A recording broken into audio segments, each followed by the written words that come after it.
Very good morning dear students. आज की class में हम मानव कंकाल तंत्र के बारे में स्टडी करेंगे। मानव कंकाल तंत्र में हमने सबसे पहले पढ़ा था कि मानव के अंदर कंकाल तंत्र होता है, उसमें दो भाग होते हैं। एक होता है अक्षीय कंकाल और दूसरा होता है अनुबंधी कंकाल या उपांगीय कंकाल। अक्षीय कंकाल में हमने देखा था 80 अस्थियों से मिलकर के बना होता है अक्षीय कंकाल। उसके बाद में हमें ध्यान रखना है, वो ध्यान रखना उपांगीय कंकाल। और उपांगीय कंकाल होता है वह मेखलाओं एवं पादों की अस्थियों से मिलकर के बना होता है। मेखला हमने देखा था श्रोणी मेखला और अंश मेखला के बारे में, और श्रोणी मेखला और अंश मेखला के बारे में लास्ट क्लास में हमने पढ़ लिया था। अब ध्यान दीजिए, पादों की अस्थियां और मनुष्य में अग्रपाद और पक्षपाद होते हैं, और पद अग्रपाद और पक्षपाद होते हैं। उसमें आप ध्यान दीजिए तो अग्रपाद में भी अस्थियों कुल अस्थियों की संख्या 60 होती है, पक्षपाद में भी कुल अस्थियों की संख्या 60 होती है, और इस प्रकार से पादों की कुल अस्थियों की संख्या होती है वो 120 होती है। तो 120 अस्थियां मिलकर के पादों की अस्थियों का निर्माण करती है, जिसमें 60 अस्थियां अग्रपाद का निर्माण करती हैं। प्रत्येक अग्रपाद में 30 अस्थियां होती हैं। इसी प्रकार से प्रत्येक पक्षपाद में यानी पैरों की अस्थियां होती हैं, उनकी संख्या भी कितनी होती है, तो आपको क्या ध्यान रखना है, प्रत्येक में 30 यानी दोनों में कुल मिलाकर कितनी हो जाएगी, 60 हो जाएगी। इस प्रकार से पादों का निर्माण होता है वह कितनी अस्थियों से मिलकर के होता है, 120 अस्थियों से मिलकर के, और मनुष्य के अंदर पादों का निर्माण होता है। तो मनुष्य में जो पाद होते हैं उनमें कुल अस्थियों की संख्या कितनी होती है, 120 होती है। ध्यान दीजिए, सबसे पहले हम देखते हैं अग्रपाद की अस्थियां, यानी हाथों में कौन कौन सी अस्थियां होती है, अग्रपाद में मनुष्य में कौन कौन सी अस्थियां होती हैं। तो ध्यान दीजिए, जो अग्रपाद होता है उनकी अस्थियों में सबसे पहली अस्थि होती है जिसे हम क्या कहते हैं, हुमरस। जैसे ये अग्रपाद है हमारा और इसकी सबसे पहली अस्थि ये कौन सी है, हुमरस है। हुमरस के बाद में आप ध्यान दीजिए तो आपको क्या ध्यान रखना है, ये रेडियस और ये अल्ना, जो अंगुली की ओर बाहर है ये अल्ना है, और अंदर की ओर है अंगूठा की ओर, ये आपको ध्यान रखना रेडियस है। रेडियस अल्ना के बाद में ये आपको ध्यान रखना है कार्पल्स, और कार्पल्स के बाद में आप ध्यान दीजिए मेटाकार्पल्स, और मेटाकार्पल्स के बाद अंगुल अस्थियां। इस प्रकार से एक हाथ में दूसरे हाथ में भी इसी प्रकार से अस्थियां होती हैं, ये हमें ध्यान रखना है। सबसे पहले हम देखते हैं किसके बारे में, हुमरस के बारे में। यह अग्रपाद की प्रथम अस्थि है, यह अग्रपाद की प्रथम अस्थि है, यानी पहली अस्थि है, ये हमें ध्यान रखना है। अग्रपाद की या हाथों की पहली अस्थि वो कौन सी है, हुमरस होती है। तो हुमरस होगी, यह अग्रपाद की प्रथम अस्थि होती है, पहली अस्थि होती है। यह अस्थि आप ध्यान दीजिए तो आपको ध्यान रखना है, यह अस्थि होती है वह किस मेखला से जुड़ी होती है, अंश मेखला से जुड़ी होती है। अंश मेखला की गुहा होती है, अंश मेखला की, अंश मेखला की जो गुहा होगी उसे हम ग्लिनॉइड गुहा कहते हैं। अंश मेखला की गुहा होगी उसे हम किस नाम से जानते हैं, ग्लिनॉइड गुहा कहा जाता है। अंश मेखला की ग्लिनॉइड गुहा से जुड़ी रहती हैं। ध्यान दीजिए, इनका ऊपर का शीर्ष भाग होता है वह कैसा होता है, गोल होता है। इनका शीर्ष भाग कैसा होगा, ध्यान दीजिए, गोल होता है, और इसका गोल शीर्ष भाग होता है। यह अंश मेखला की ग्लिनॉइड गुहा से जुड़ता है। ग्लिनॉइड गुहा होगी, उस गुहा में ये क्या हो जाता है, फिट हो जाता है। गुहा में फिट होकर बॉल सॉकेट संधि बनाता है। फिट होकर एक संधि बनाता है, जिस संधि को हम क्या कहते हैं, बॉल सॉकेट संधि कहते हैं। जिस प्रकार से बॉल सॉकेट में फिट रहती है, उसी प्रकार से हुमरस अस्थि का जो सिर होगा, बॉल नुमा संरचना होगी, वह जो ग्लिनॉइड गुहा होती है उस गुहा के अंदर फिट रहता है, सॉकेट नुमा संरचना के अंदर फिट रहता है। इसे बॉल सॉकेट संधि भी कह सकते हैं, या इसे हम कंदुक खलिका संधि भी कहा जाता है। तो बॉल सॉकेट संधि या कंदुक खलिका संधि होती है, उस संधि का निर्माण करते हैं। तो आप ध्यान दीजिए, ये किसके साथ जुड़ेगा, इसका शीर्ष भाग होता है वह गोल होता है, और ये अंश मेखला की एक गुहा से जुड़ेगा जिसे हम कौन सी गुहा कहते हैं, ग्लिनॉइड गुहा। इस ग्लिनॉइड गुहा में फिट होकर के और एक संधि बनाता है जिसे हम बॉल सॉकेट संधि या कंदुक खलिका संधि कहते हैं। इस संधि की सहायता से ये जुड़ा हुआ रहता है। अब ध्यान दीजिए, इनके शीर्ष भाग में एक और बड़ी ट्यूबरोसिटी होती है, यानी इसके एक और उभार होगा, एक और उभार होता है। इनके पार्श्व में जो उभार होते हैं उसमें ध्यान दीजिए, पार्श्व में जो उभार होते हैं, ध्यान दीजिए, पार्श्व में दो उभार होंगे। इनके पार्श्व में उभार होता है, एक और होता है वो बड़ी ट्यूबरोसिटी जिसे हम कहते हैं। तो इस प्रकार से बड़ी ट्यूबरोसिटी कहा जाता है। एक और उभार होगा जिसे हम बड़ी ट्यूबरोसिटी कहते हैं, दूसरी और उभार होगा जिसे हम क्या कहते हैं, छोटी ट्यूबरोसिटी कहते हैं। तो इस प्रकार से बड़ी ट्यूबरोसिटी, दूसरी ओर उभार होगा उसे हम छोटी ट्यूबरोसिटी कहते हैं। और आपको ध्यान रखना है इसके अधर भाग में यानी नीचे के भाग में एक उभार उपस्थित होता है जिसे हम डेल्टाई उभार कहते हैं। क्या कहेंगे? डेल्टाई उभार कहा जाता है। तो इस प्रकार से डेल्टाई उभार कहा जाता है, ये इनके अधर तल में उपस्थित होता है। तो इस प्रकार से ये हमें ध्यान रखना है इनके शीर्ष भाग की संरचना होती है। फिर उसके बाद में मध्य भाग होता है, वो क्या कहलाता है? शाफ्ट कहलाता है। तो इसका मध्य भाग होगा वह क्या कहलाता है? शाफ्ट कहलाता है। ये मजबूत भाग होता है मध्य भाग, जिसे हम किस नाम से जानते हैं? शाफ्ट के नाम से जानते हैं। तथा इनका पक्ष भाग होता है, उसमें एक खांच उपस्थित होगी जिसे कफोनी की खांच कहते हैं। तथा ये पक्ष भाग होगा वह कौन सी अस्थि से जुड़ा हुआ रहता है? रेडियस और अल्ना अस्थि से जुड़ा हुआ रहता है। यानी यहाँ पर जो रेडियस और अल्ना अस्थि होती है उनके मध्य जुड़ा रहता है। यहाँ पर संधि बनती है, उसे कोहनी की संधि कहा जाता है। और कोहनी की संधि होती है, उस कोहनी की संधि होती है वो किस प्रकार की संधि होती है? तो आपको क्या ध्यान रखना है, ये संधि होती है वो कब्जा संधि होती है। किस प्रकार की संधि होगी? कब्जा संधि होती है। तो इस प्रकार से हिंज या कब्जा संधि जिसे कहते हैं उस संधि से ये जुड़ी हुई रहती है। तो इसका दूरस्थ भाग होगा वह किस अस्थि से जुड़ा होता है? रेडियस और अल्ना से। इसका समीपस्थ भाग होता है वो किससे जुड़ा हुआ रहता है? तो आपको क्या ध्यान रखना है? अंश मेखला से जुड़ा हुआ रहता है। अब उसके बाद में इनकी संख्या कितनी हो जाएगी ह्यूमरस की? तो आपको ध्यान रखना है प्रत्येक अग्रपाद में इनकी संख्या 1 होती है। कुल इनकी संख्या कितनी हो जाएगी? 2 हो जाएगी, क्योंकि एक अग्रपाद में दूसरे में भी 1, तो कुल संख्या इतनी कितनी हो गई? 2 हो गई। ये हमें ध्यान रखना है। अब उसके बाद में दूसरी अस्थियां हमें ध्यान रखनी है, वो ध्यान रखनी है रेडियस और अल्ना। दूसरी अस्थि हमारे अग्रपाद की ध्यान रखनी है रेडियस, एवं दूसरी अस्थि कौन सी ध्यान रखनी है? अल्ना। रेडियस और अल्ना ये 2 अस्थियां हैं। कुल कितनी अस्थियां हैं? 2 है, प्रत्येक में 2 होगी, तो कुल कितनी हो जाएगी? 2 + 2, यानी कुल कितनी होती हैं? 4 अस्थियां होती हैं। तो ये इस प्रकार से हमें ध्यान रखना है। इसमें ध्यान दीजिए रेडियस और अल्ना दोनों अस्थियां मिलकर के अग्रबाहु की अस्थि का निर्माण करती हैं। अग्रबाहु का निर्माण करती हैं, ये हमें ध्यान रखना है। ये तो किस भाग का निर्माण करती है? भुजा का, हमारे भुजा का निर्माण कर रही थी, जबकि यहाँ पर ये किसका निर्माण करती है? रेडियस और अल्ना अग्रबाहु का निर्माण करती हैं। इसमें आप ध्यान दीजिए तो आपको ध्यान रखना है रेडियस होती हैं वह छोटी होती हैं अपेक्षाकृत रूप से, जबकि अल्ना होती है वह अपेक्षाकृत रूप से क्या होती है? बड़ी होती है। अल्ना होती है वो किस ओर उपस्थित होती है? अंगुली की ओर उपस्थित, बाहर की ओर अंगुली की ओर उपस्थित होती हैं। तो इस प्रकार से ध्यान दीजिए अंगुली की ओर उपस्थित होती हैं। अंगुली की ओर होती है उसे हम क्या कहते हैं? अल्ना। और अंगूठे की ओर होती है उसे हम क्या कहते हैं? अंगूठे की ओर होती हैं उसे हम किस नाम से जानते हैं? रेडियस के नाम से जानते हैं। तो इस प्रकार से 2 अस्थियां होती हैं, उसमें अल्ना बाहर की ओर उपस्थित होती है और रेडियस होती है वो अंदर की ओर इस प्रकार से उपस्थित है। ये रेडियस है ये अपेक्षाकृत क्या छोटी है, जबकि अल्ना अपेक्षाकृत क्या होती है? बड़ी होती है। और अल्ना का जो सिर होता है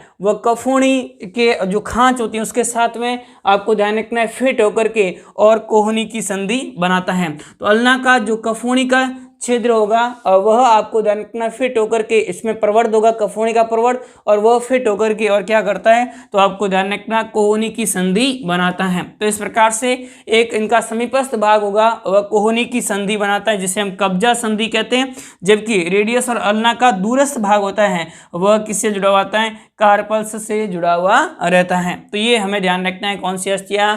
रेडियस और अल्ना 2 अस्थियां होती हैं जिनसे मिलकर के ये निर्मित होता है। अब उसके बाद में अगला भाग हमें ध्यान रखना है तीसरी प्रकार की अस्थियां, और तीसरे प्रकार की अस्थियां कौन सी ध्यान रखनी है? कार्पल्स। कौन सी ध्यान रखनी है? कार्पल्स। और मनुष्य के अंदर कार्पल्स की कुल संख्या कितनी होगी? तो ध्यान दीजिए कार्पल्स की कुल संख्या होती है वह 8 होती है। कुल संख्या कितनी होती है? 8 होती है। इस कार्पल्स की जो कुल संख्या 8 होगी इसको 2 भागों में बांटा जा सकता है। एक तो आपको क्या ध्यान रखना है? समीपस्थ कार्पल्स, और दूसरी कौन सी ध्यान रखनी है? दूरस्थ कार्पल्स। तो इस प्रकार से एक कार्पल्स कौन से हमें ध्यान रखने हैं? समीपस्थ कार्पल्स, और दूसरी कौन सी ध्यान रखनी है? दूरस्थ कार्पल्स। इसे 2 भागों में बांटा जा सकता है। समीपस्थ कार्पल्स होती है उसकी 3 अस्थियां होती है। ध्यान दीजिए उसकी कुल कितनी होती है? 3 अस्थियां होती है। देखो ये अल्ना है, इसके नीचे की होगी उसे हम अल्नेयर कहते हैं। अल्ना के नीचे होगी उसे हम क्या कहेंगे? अल्नेयर। रेडियस के नीचे उसे रेडियल कहेंगे। क्या कहेंगे? रेडियल। और आपको कहीं दोनों के मध्य होगी उसे हम इंटरमीडियम कहा जाता है। तो इस प्रकार से समीपस्थ की 3 अस्थियां हो गई। कौन कौन सी हो गई? तो आपको क्या ध्यान रखना है? रेडियस के नीचे रेडियल, रेडियस के नीचे कौन सी हो जाएगी, रेडियल। और आपको ध्यान रखना है उसके बाद में अल्ना के नीचे कौन सी हो जाएगी, अल्नेयर। अल्ना के नीचे कौन सी होती है, अल्नेयर। और तीसरी आपको ध्यान रखना दोनों के मध्य होती है, उसे हम क्या कहते हैं, इंटरमीडियम कहते हैं। तो इस प्रकार से इंटरमीडियम, ये आपको ध्यान रखना है 3 अस्थियां होती हैं जो कि समीपस्थ कार्पल्स के रूप में जानी जाती हैं। जबकि आपको ध्यान रखना है दूसरी अस्थियां कौन सी होती हैं, दूरस्थ। दूरस्थ कार्पल्स होगी, उनकी आपको ध्यान रखना है संख्या होती है वह 5 होती हैं। दूरस्थ कार्पल्स होगी, उनकी संख्या कितनी होती है, 5 होती है। कौन कौन सी दूरस्थ कार्पल्स होती हैं, तो ध्यान दीजिए उसमें आप एक ध्यान दीजिए ट्रेपीजियम। ट्रेपीजियम एक आपको कौन सी ध्यान रखनी है इसमें, ट्रेपीजियम। तो इस प्रकार से एक ट्रेपीजियम, दूसरी आपको ध्यान रखना है ट्रेपीजॉइड। ट्रेपीजियम, दूसरी आपको कौन सी ध्यान रखनी है, ट्रेपीजॉइड। तो इस प्रकार से पहले प्रकार की ट्रेपीजियम, दूसरी आपको ध्यान रखना है ट्रेपीजॉइड, तीसरी आपको ध्यान रखनी है सेंट्रली। तीसरी कौन सी ध्यान रखनी है आपको, सेंट्रली। और चौथी आपको मैगमन और पांचवी अंसिफोरम। चौथी कौन सी ध्यान रखनी है, मैगमन। मैगमन और पांचवी ध्यान रखनी है अंसिफोरम। अंसिफोरम। इस प्रकार से 5 जो होती हैं वे अस्थियां मिलकर के और किसका निर्माण करती हैं, दूरस्थ कार्पल्स का निर्माण करती हैं। तो कार्पल्स की अस्थियों की संख्या होती है वो टोटल कितनी होती है, 8 होती हैं। इस प्रकार से 8 टोटल इनकी संख्या होगी। उसमें समीपस्थ कार्पल्स की संख्या कितनी होती है, तो आपको 3 ध्यान रखनी है। दूरस्थ कार्पल्स की संख्या कितनी होती है, 5 होती हैं, ये हमें ध्यान रखना है। तो कुल मिलाकर कितनी हो गई, 8 हो गई। तो इस प्रकार से ये अस्थियां होती हैं। यह आपको ध्यान रखना, एक और तो रेडियस और अल्ना से जुड़ी होती है, दूसरी और आपको ध्यान रखना आगे की और किससे जुड़ी होगी, तो आपको ध्यान रखना मेटाकार्पल से जुड़ी हुई रहती हैं। तो अगली हमें ध्यान रखनी है कौन सी, मेटाकार्पल्स। कौन सी ध्यान रखनी है, मेटाकार्पल्स। और मेटाकार्पल्स होती हैं, यह हमें ध्यान रखना है जो हथेली होती हैं उस हथेली का निर्माण करती हैं। हथेली का निर्माण करने वाली जो अस्थियां होती हैं उन्हें हम क्या कहते हैं, मेटाकार्पल्स कहते हैं। और मेटाकार्पल्स की संख्या कितनी होती है, 5 होती हैं, ये हमें ध्यान रखना है। तो मेटाकार्पस होगी वह संख्या में कितनी होती है, 5 होती है। और ये किसका निर्माण करती है, हथेली का निर्माण करती हैं। तो इस प्रकार से हथेली का निर्माण करने वाली अस्थियां होगी उसे हम किस नाम से जानते हैं, मेटाकार्पल्स के नाम से जाना जाता है। अगली और लास्ट हमें ध्यान रखनी है 5वीं, और वो कौन सी ध्यान रखनी है, अंगुला अस्थियां। कौन सी ध्यान रखनी है, अंगुला अस्थियां। अंगुला अस्थियों की कुल संख्या होती है वो मनुष्य में कितनी होती है, 14 होती हैं। उसमें ध्यान दीजिए अंगूठे में कितनी होती है, 2, और प्रत्येक अंगुली के अंदर कितनी होती है, 3 होती है। तो मनुष्य के अंदर अंगुली सूत्र आपको लिखना है तो क्या होगा, 2 3 3 3 3। तो इस प्रकार से अंगूठे के अंदर इनकी संख्या 2 होती है, प्रत्येक अंगुली के अंदर इनकी संख्या कितनी होगी, 3 होती है। तो इस प्रकार से कुल इनकी संख्या कितनी होगी, 14। तो ये हमें ध्यान रखना है 14 अस्थियां होती हैं। इनमें भी कौन सी संधि पाई जाती है, कब्जा संधि पाई जाती है। जबकि आप ध्यान दीजिए जो कार्पल्स होती हैं उनके मध्य संधि पाई जाती है विसर्पी संधि। वो संधि आगे मैं डिटेल से पढ़ाऊंगा, तो इसलिए ये हमें ध्यान रखना है। इस प्रकार से ये जो अस्थियां मिलकर के और किसका निर्माण करती हैं, अग्रपाद का निर्माण करती हैं। टोटल संख्या कितनी हो जाएगी, तो ध्यान दीजिए उमरस की संख्या कितनी, 1। उसके बाद में आपको ध्यान रखना है रेडियस और अल्ना 1 1 2। इसके बाद में आपको क्या ध्यान रखना है, इसके बाद में कौन सी हो जाएगी, कार्पल्स। और कार्पल्स की संख्या कितनी होती है, 8। उसके बाद में आप ध्यान दीजिए मेटाकार्पल्स, और मेटाकार्पल्स की संख्या कितनी होती है, 5। और उसके बाद में अगली कौन सी ध्यान रखनी है, अंगुला हस्तियाँ, और 14 होती हैं। कुल हस्तियों की संख्या कितनी है, 2 और 1 3, 8 और 3 11, 11 और 5 16, और 16 और 14 30। तो इस प्रकार से एक अग्रपाद में 30, दूसरे में भी 30, तो कुल हस्तियां अग्रपाद की कितनी होती है, 60 होती है। ये हमें ध्यान रखना है। तो इस प्रकार से ये हस्तियां उन्हें हम क्या कहेंगे, अग्रपाद की हस्तियां कहा जाता है। अब ध्यान दीजिए सेकंड हम देखेंगे पश्चपाद की अस्थियां। मनुष्य के अंदर पश्चपाद की अस्थियां होती है, उनकी भी संख्या कितनी होती है, प्रत्येक पश्चपाद में 30 होती है। इनकी कुल संख्या कितनी हो जाएगी, 60 होती है। ये हमें ध्यान रखना है। तो प्रत्येक पश्चपाद में इनकी संख्या कितनी होती है, 30 होती हैं। और कुल पश्चपाद की अस्थियों की संख्या होती है वो कितनी होती है, 60 होती है। ये हमें ध्यान रखना है। अब ध्यान दीजिए इसमें सबसे पहली अस्थि हमें ध्यान रखनी है, और वह कौन सी होती है, तो आप ध्यान दीजिए फीमर। सबसे पहली अस्थि कौन सी होती है, फीमर होती है। यह शरीर की सबसे बड़ी अस्थि होती है। शरीर की सबसे बड़ी अस्थि, सबसे बड़ी भारी अस्थि, शरीर की सबसे बड़ी अस्थि होती है। वह शरीर की सबसे बड़ी अस्थि कौन सी होती है, सबसे भारी अस्थि कौन सी होती है, तो आपको क्या ध्यान रखना है, शरीर की सबसे बड़ी और भारी अस्थि होती है उसे हम किस नाम से जानते हैं? फीमर के नाम से जाना जाता है। यह शरीर की सबसे मजबूत अस्थि भी है, यानी शरीर की सबसे मजबूत अस्थि भी किसे कहा जाता है? फीमर को। सबसे बड़ी अस्थि किसे कहा जाता है? फीमर को। सबसे भारी अस्थि भी किसे कहा जाता है? फीमर को कहा जाता है। फीमर होती है उसमें आप ध्यान दीजिए, तो आपको ध्यान रखना है, ये इधर एक गुहा होती है जिसे हम एसिटाबुलम गुहा कहते हैं। किस मेखला में? श्रोणि मेखला में। श्रोणि मेखला की एसिटाबुलम गुहा होती है, उसमें इस अस्थि का सिर फिट रहता है और यहाँ पर संधि बनती है। वो कौन सी संधि बनेगी? तो आपको क्या देखते हैं? कंदुक खलिका संधि। कौन सी संधि बनेगी? कंदुक खलिका संधि, या जिसे हम क्या कहते हैं? बॉल सॉकेट संधि बनाती हैं। यहाँ पर संधि बनेगी, वो कौन सी बनेगी? बॉल सॉकेट संधि बनाती हैं। तो आप क्या ध्यान दीजिए कि जो फीमर अस्थि होती है, यह फीमर अस्थि एसिटाबुलम गुहा जो कि श्रोणि मेखला की होती है उसमें फिट होकर के और कंदुक खलिका संधि या बॉल सॉकेट संधि बनाती है। तो ये इस प्रकार से हमें ध्यान रखना है। इस पर आप ध्यान दीजिए, तो आपको ध्यान रखना है और इसमें जो बीच में भाग होते हैं उसमें एक बड़ा और एक छोटा ट्रंकेंटर भी उपस्थित होता है। एक बड़ा ट्रंकेंटर और दूसरा कौन सा? छोटी ट्रंकेंटर। मध्य भाग में एक बड़ी ट्रंकेंटर और एक छोटी ट्रंकेंटर भी उपस्थित होती हैं। तो इस प्रकार से बड़ी एवं एक छोटी ट्रंकेंटर उपस्थित होती हैं। तो इस प्रकार से एक छोटी और एक बड़ी दो ट्रंकेंटर इसके मध्य भाग में उपस्थित होती हैं।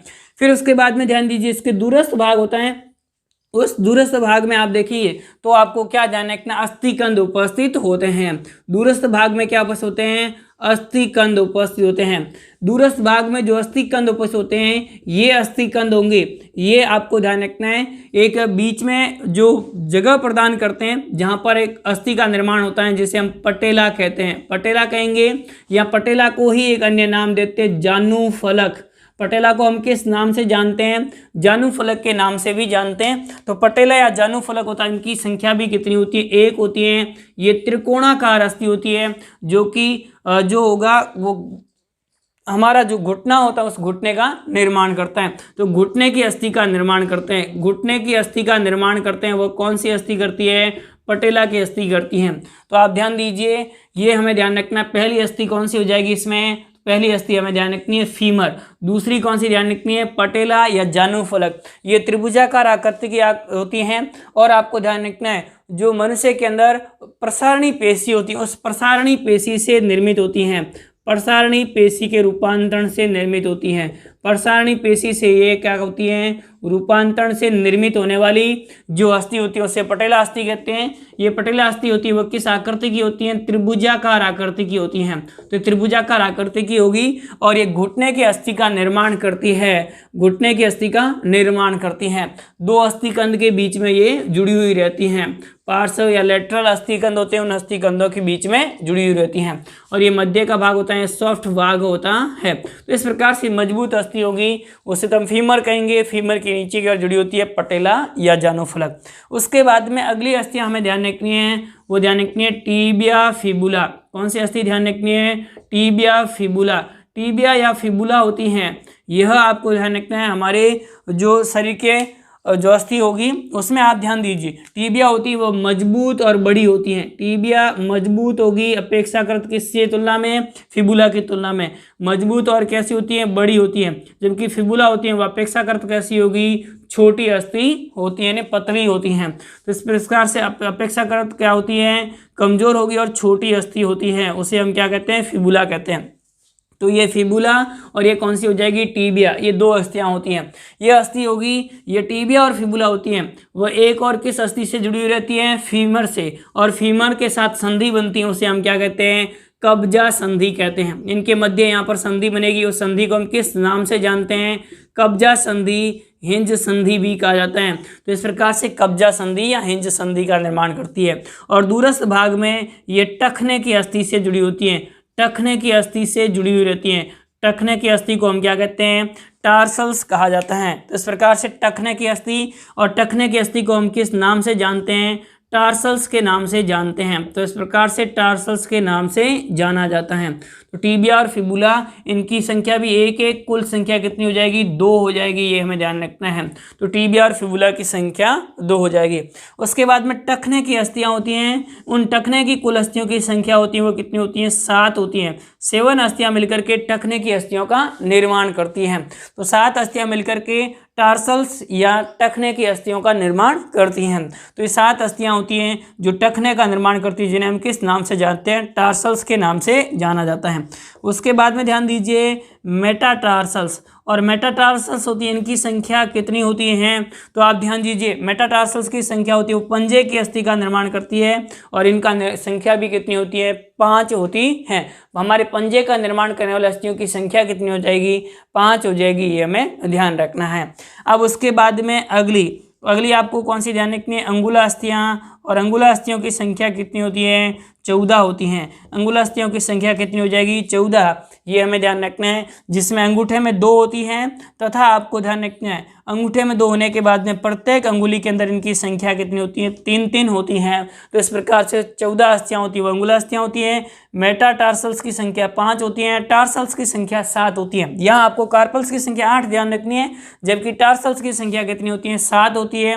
फिर उसके बाद में टिबिया और फिबुला 1-1, और उसके बाद पटेला या जानुफलक, और आपको ध्यान रखना है फीमर। तो ये मिलकर के और पक्षपाद की अस्थियों का निर्माण करती हैं। कुल संख्या कितनी हो जाएगी? 30। ध्यान दीजिए, फीमर की संख्या 1, उसके बाद में पटेला की संख्या 1 2, और 2 टिबिया फिबुला 4, और 4 और 7 कितने हो जाएंगे? 7 टार्सल्स की, 4 और 7 कितने हो गए? 11, 11 और 5 कितने हो गए? 16, 16 और 14 कितने हो गए? 30। तो इस प्रकार से कुल अस्थियों की संख्या होती है वो कितनी होती हैं? 30 होती हैं। ये हमें ध्यान रखना है, किसके बारे में? मनुष्य के अग्रपाद और पक्षपाद की अस्थियों के बारे में। यहाँ तक आपको ध्यान रखना है कि मनुष्य के अंदर जो कंकाल तंत्र होता है उसमें कुल कितनी अस्थियाँ होती हैं? उसमें हमने 80 अस्थियाँ देखी थी, वो आपको ध्यान रखना है। किसकी अस्थियाँ होती हैं? अक्षीय कंकाल की। जबकि उपांगीय कंकाल या अनुबंधी कंकाल होता है, उनके अंदर अस्थियों की संख्या होती है वो 126 होती हैं। 120 तो ये हमने देख ली, और कल हमने देखी थी श्रोणी मेखला और अंश मेखला। अंश मेखला में अस्थियों की संख्या होती है वो 2 और 2 4 होगी, और श्रोणी मेखला में अस्थियों की संख्या होती है वो 1 और 1 2 हो जाएगी। तो 2 और 4 6, और 120 ये कुल अस्थियों की संख्या अनुबंधी कंकाल या उपांगीय कंकाल में कितनी होती है? तो 126 होती हैं। इस प्रकार से हमारी जो कंकाल तंत्र है उसमें अस्थियां कौन कौन सी होती है और वो कहाँ पर उपस्थित होती है उसके बारे में हमने अध्ययन कर लिया। अगली क्लास के अंदर हम पढ़ेंगे मनुष्य के अंदर विभिन्न प्रकार की जो अस्थियों के मध्य संधियां उपस्थित होती हैं, उन संधियों के बारे में। तब तक के लिए धन्यवाद। Thank you.